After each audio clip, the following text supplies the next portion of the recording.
ఇది కేవలం సమాచారంగా మాత్రమే భావించండి. వైద్య నిపుణులను సంప్రదించండి. ఆస్తమా అటాక్ అంటారు కదా! అసలు ఆ అటాక్ ఎప్పుడొస్తది? ఎందుకొస్తది?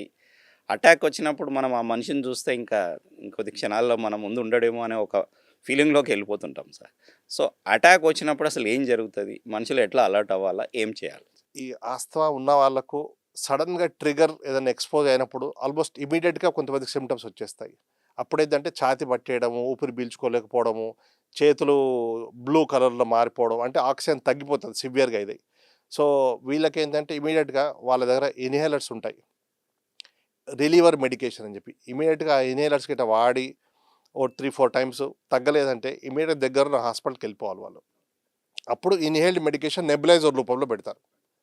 చాలామందికి మన దేశంలో అపోహ ఏముంటుందంటే ఇన్హేలర్స్ వాడితే ఇవి అలవాటైపోతాయన్న మిస్కన్సెప్షన్లు ఉంటారు. ఈ అపోహతోనే చాలామంది వాడరు. ఇర్రెస్పెక్ట్ ఆఫ్ దర్ ఎడ్యుకేషనల్ స్టేటస్ చాలామంది లిటరేట్ పీపుల్ కూడా దీని గురించి డౌట్స్ ఉంటాయి వీళ్ళందరికీ. అంటే ఈసారి టాపిక్ కూడా అదే కదా సార్. థీమ్ ఇన్‌హేలర్స్ వాడాలా ఖచ్చితంగా అనేది. మీరేం చెప్తారు సార్? ఇది నిజంగా పెద్ద మిత్ సార్. చాలామంది వాడరు దీన్ని. ఇప్పుడు మనకు ఇన్హేల్డ్ మెడికేషన్ అంటే పీల్చుకుంటే డైరెక్ట్ లంగ్స్కి వెళ్ళేది. దానికి మనం వాడే డోసు చాలా తక్కువ. ఇప్పుడు వీళ్ళకి తెలియంది ఏంటంటే ఇదే అక్యూట్ అటాక్ వచ్చినప్పుడు ఒక 200 టైమ్స్ ఎక్కువ డోస్ ఇస్తాం మేము అక్యూట్ అటాక్ ఇది చేయడానికి.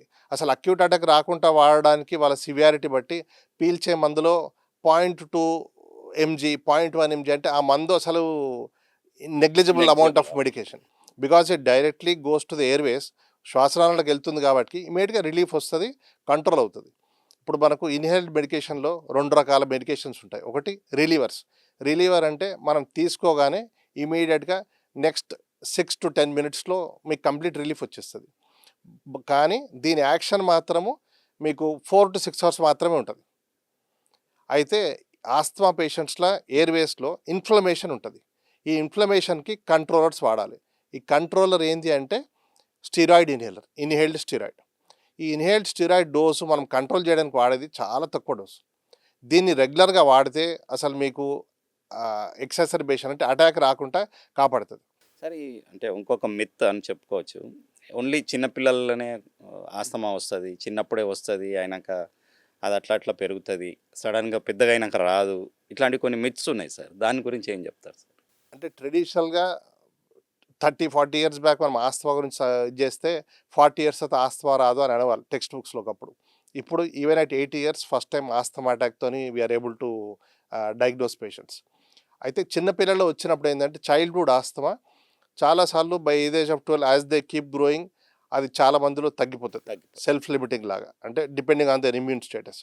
అయితే కొంతమందిలో ఇట్ విల్ పర్సిస్ట్.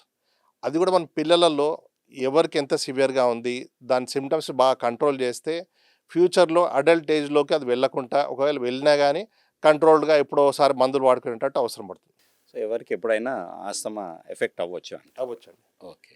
సార్ ఇంకోటి ఇప్పుడు మీ చాలా కేసులు చూస్తుంటారు కదా సార్, ఆస్తమా కేసులు. మీకు బాగా అంటే మిమ్మల్ని డిస్టర్బ్ చేసిన కేసు ఏదైనా ఒకటి ఉందా? అంటే వాళ్ళు సరిగ్గా మీరు ఇచ్చిన మెడిసిన్స్ తీసుకోక, లేకపోతే చాలా నెగ్లెక్ట్ చేసి చాలామంది నెగ్లెక్ట్ చేస్తారు మన దగ్గర ఉన్న వాళ్ళు.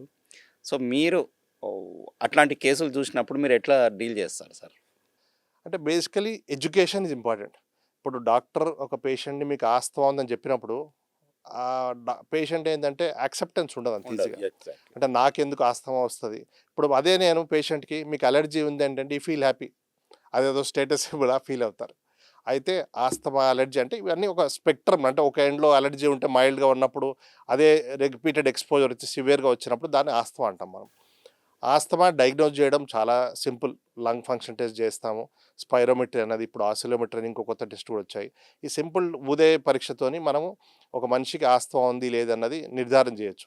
కొంచెం టెస్ట్ చేయకున్నా కానీ బేస్డ్ ఆన్ సిమ్టమ్స్ దాన్ని బట్టే వీళ్ళు డయాగ్నోస్ సిమ్టమ్స్ ఎగ్జామిన్ చేసి. అయితే వీళ్ళకి చెప్పాల్సింది ఏంటంటే ఈ లంగ్ ఫంక్షన్ చేయడం వల్ల ఒకటి డయాగ్నోస్ అవుతుంది, ఇంకోటి సివియారిటీ మైల్డ్గా ఉందా, మోడరేట్ ఉందా, సివియర్గా ఉందా. తీవ్రంగా ఉందనుకోండి వాళ్ళు రెగ్యులర్ మందులు వాడితే అది మోడరేట్ మైల్డ్ వచ్చి నార్మల్ అయ్యే అవకాశాలు కూడా ఉంటాయి. అదే మైల్డ్ పేషెంట్ వాళ్ళకు ఉట్టి రిలీవర్ మెడికేషన్ ఇస్తాం మనం, వాళ్ళు దాన్ని నెగ్లెక్ట్ చేశారనుకోండి అది మెల్లిమెల్లిగా పోయి సివియర్గా అయ్యి ఇర్రివర్సిబుల్ కండిషన్ అవుతుంది. ఆస్తమా ఏంటంటే it's a reversible airway disease. అది మనం దాన్ని ట్రీట్ చేయకుండా బాగా ముదిరింది అనుకోండి, ఇట్ బికమ్స్ ఇర్రివర్సిబుల్. అంటే ఇప్పుడు smoking related lung disease COPD అంటాము. అలా అంటే ఆ స్టేజ్కి వెళ్ళిపోతారు. ఇంకా వాళ్ళకు లంగ్ ట్రాన్స్ప్లాంట్ వరకు వెళ్ళిపోతుంది సార్. లంగ్ ట్రాన్స్ప్లాంట్ అంటే ఇక సివియర్ అవన్నీ, అంటే లంగ్ ట్రాన్స్ప్లాంట్ అన్నది మనం చెప్పొచ్చు కానీ కాస్ట్ అవన్నీ ఉంటాయి. బట్ అంతవరకు తెచ్చుకునే పనే లేదు అసలు. ఇప్పుడు మనము కంట్రోల్ చేసుకుంటే you lead a normal life. Asthma is controllable treatable condition. Sir ఇంకోటి sir, is asthma genetic sir? జెనెటిక్లో వాళ్ళ వంశంలో ఉన్న వాళ్ళకు ఉంటే వస్తుందా? జెనెటిక్ ఉంటుంది. ఇప్పుడు పేరెంట్స్ ఒకరికి ఉంటే 50% chance that one of the child can have. ఇద్దరు పేరెంట్స్కి ఉంటే చైల్డ్కి వచ్చే ఛాన్సెస్ చాలా ఎక్కువగా ఉంటాయి. అంటే వాళ్ళు ముందు నుంచే కొంచెం కేర్ తీసుకుంటే ఓకేనా, లేకపోతే ఆ ట్రిగర్ అయినప్పుడే వస్తే బెటర్ అంటారు? ఇప్పుడు జెనెటిక్గా వచ్చినా కానీ మనకు అర్లీ చైల్డ్హుడ్లో వీళ్ళకి ఇన్ఫెక్షన్స్, ఈ సిమ్టమ్స్ ఆఫ్ దగ్గు, జలుబు, ఆయాసం అన్నది ఫ్రీక్వెంట్గా వస్తుంటాయి. దాన్ని మంచిగా కంట్రోల్ చేస్తే ఎఫెక్టివ్గా మనకు అడల్ట్హుడ్లోకి రాకుండా కాపాడొచ్చు దాన్ని. సార్ ఇప్పుడు లాస్ట్ క్వశ్చన్ సార్, ఇది మనం లైఫ్ స్టైల్లో మార్పులు ఏమైనా చేసుకోవచ్చా సార్? ఇప్పుడు అన్నీ కూడా చిల్లు తాగడము పిల్లలు, కారులోకి ఎంటర్ కాగానే ఏసీ, ఆఫీస్లో పోగానే ఏసీ, అంటే ఎక్కువ ఎక్స్పోజ్ అయిపోతున్నాం మనము. సో ఈ కారణాలు ఏమైనా లైఫ్ స్టైల్ చేంజెస్ ఏం చేసుకుంటే బాగుంది? లైఫ్ స్టైల్ చేంజెస్లో చల్ల నీళ్ళు డైరెక్ట్గా రిఫ్రిజిరేటర్లు అవి తీసుకోకూడదు. ఫుడ్ ఐటమ్స్లో అందరూ ఏమంటారంటే పెరుగు పాలతోని చల్లవిడితో ఇబ్బంది అవుతుంది అంటారు. పాలు పెరుగు కంటే కూడా కోల్డ్గా ఉన్న పాలు పెరుగు వల్ల ఇబ్బంది అవుతుంది. So preferably they should eat normal temperature foods. ఇంకా ఈ వాడుకల మనం డే టు డే ఏసీ వాడడం ఇవన్నీ కూడా అంటే ఆ ఫ్లో మనపైకి రాకుండా ఉండడము, క్రౌడెడ్ ప్లేసెస్కి వెళ్ళినప్పుడు లేకపోతే డస్ట్ ఎక్స్పోజ్ మాస్క్ ధరించడము, frequent hand hygiene, hands clean చేసుకుంటూ ఉంటే మనకు వస్తాయి. ఎందుకంటే వీళ్ళకు ఎనీ రెస్పిరేటరీ ఇన్ఫెక్షన్ వైరస్ వల్ల వస్తే ఎక్ససర్బేషన్ అవుతుంది, అంటే ట్రిగర్ అవుతాయి అవి కూడా. సో నార్మల్గా వేరే వాళ్ళకి జలుబు వచ్చినప్పటికీ వీళ్ళకి జలుబు వచ్చింది అనుకోండి, అది అటాక్ అయ్యి ట్రిగర్లోకి మారే అవకాశాలు ఎక్కువగా ఉంటాయి. సో జాగ్రత్తలు పాటించడము. వీళ్ళకి మరి ఇంకొకటి ఏంటంటే మనం ఫ్లూ వ్యాక్సిన్ ఒకటి అడ్వైజ్ చేస్తూ ఉంటాం ఎవ్రీ ఇయర్. ఫ్లూ వ్యాక్సిన్ అంటే వైరస్ ఇన్ఫెక్షన్ తక్కువగా వస్తే ట్రిగర్ తక్కువ అవుతుంది వీళ్ళకు.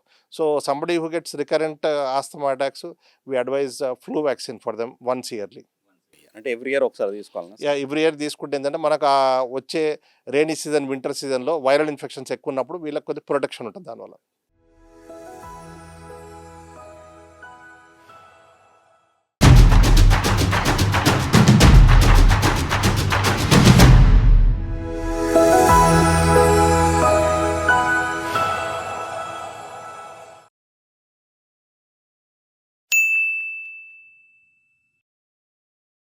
సాక్షి టీవీ ప్రసారాలను నిలిపివేయటం చట్టరీత్యా నేరం.